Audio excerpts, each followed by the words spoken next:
Divas no svarīgākajām ekonomikas attīstības pamatus cementējošām nozarēm ir izglītība un zinātne. Kādu ainu šajās jomās par Baltijas valstīm rāda pieejamo statistikas datu spogulis? Kas ir galvenās problēmas un kādi ir to plānotie risinājumi?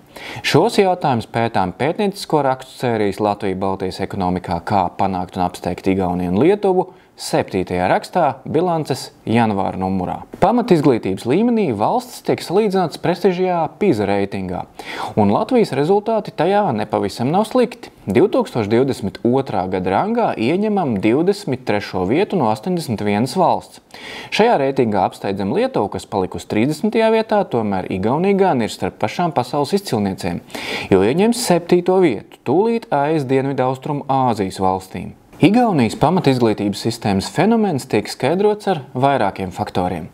Viens no tiem ir igauņu sekošana Somijas paraugam, pārņemot un ieviešot labāko praksi un mācību materiālus. Jau 1996. gadā tikusi veikta reforma pārējot uz tā dēvēto kompetenču pieeju. Tajā pašā gadā pēc Igaunijas prezidenta Tomasa Hendrika Ilvesa iniciatīvas sākt arī intensīva skolu digitalizācijas programma, liekot pamatus Igaunijas kā IT nācijas brīnumam.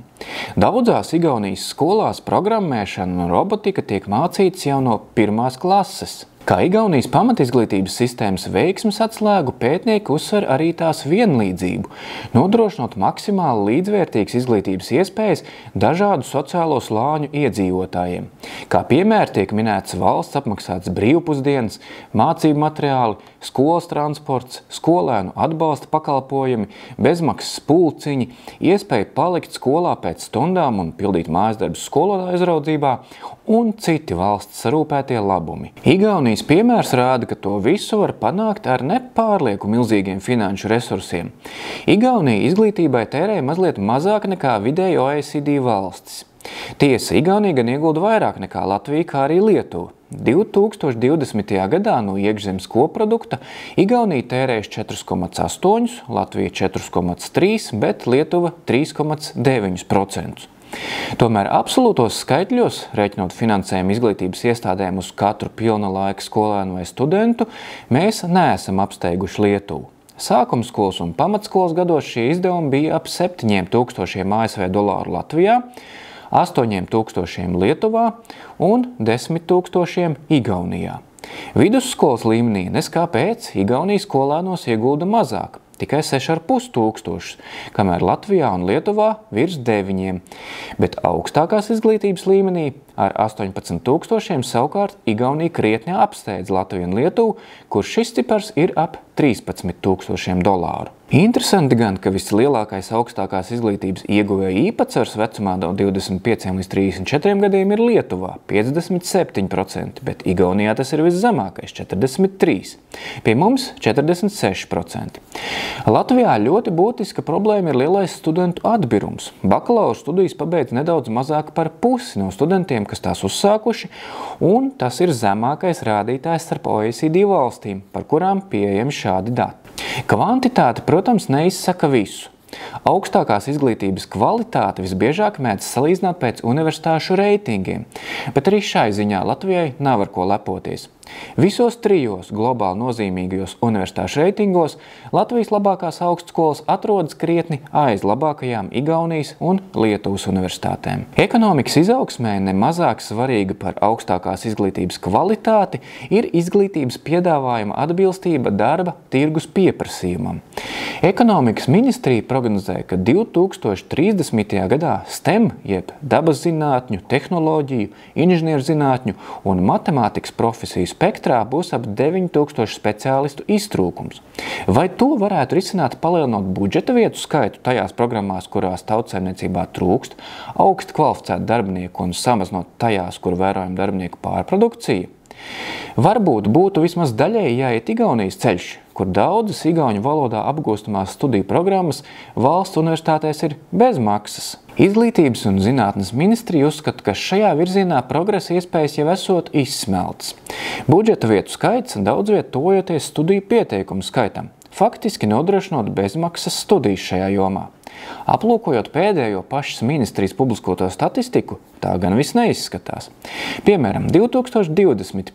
gadā bakalaura studijās dabaszinātņu, matemātikas un informācijas tehnoloģiju programmās par valsts budžeta līdzekļiem mācījušies tikai nedaudz vairāk par pusi studentu. Pārējie par maksu. Kā risinājums gan ministrija, gan arī Latvijas darba devēja konfederācija redz augstākās izglītības finansēšanas modeļu maiņu, orientējot to uz darba spēka deficīta un augstas kvalifikācijas profesijām. Ja izglītības kvalitātē vismaz atsevišķos rādītājos un vismaz ar Lietuvu vēl varam sekmīgi konkurēt, tad zinātnes jomā, jeb ieguldījumos pētniecībā un attīstībā situācija ir vēl bēdīgāka. Saskaņā ar Eurostat datiem Latvijā ieguldījumu īpatsvars pētniecībā un attīstībā no iekšzemes koprodukta ir viens no zemākajiem Eiropas Savienībā. 2022. gadā tas bija tikai 0,75%, ļaujot mums apsteigt vien Maltu un Rumāniju. Salīdzinoši Lietuva šajā jomā ieguldīja 1%, bet Igaunija pat gandrīz 1,8% no iekšzemes koprodukta. Būtisks ir vēl kāds faktors. Ieguldījumi pētniecībā un attīstībā nozīmē ne tikai valstu, bet arī pašu uzņēmēju atbildību. Lai arī valstiskais sektors šajā jomā Latvijā iegulda maz, izrādās, ka paši uzņēmēji proporcionāli to dara vēl mazāk. Ja Eiropas Savienībā vidēji 2/3 no ieguldījumiem pētniecībā un attīstībā ir tieši biznesa veiktas, tad Latvijā dalījums ir pretējs. Uzņēmēji iegulda tikai 1/3. Šajā ziņā ar 0,27% no iekšzemes koprodukta Latvija 22. gadā pat atradās pēdējā vietā Eiropas Savienībā. Lietuvā uzņēmumu un valstu investīciju zinātnē dalās apmēram pusi uz pusi, bet Igaunijā bizness pat iegulda vairāk par vietējo budžetu un ārvalstīm kopā. Izglītības un zinātnes ministrija uzsver, ka pagājušajā gadā ieguldījumi zinātnē no valsts budžeta pieauguši par vairāk nekā 20 miljoniem eiro, kas esot straujākais kāpums kopš neatkarības atjaunošanas. Tas nozīmē, ka pērn tiem būtu jāpārsniedz 113 miljonus eiro. Tiesa gan, kaimiņiem tas mūs pārāk nepietuvina. Lietuva un Igaunija jau 2022. gadā no valsts budžeta ieguldīja pētniecībā un attīstībā attiecīgi 219 un 252 miljonus eiro.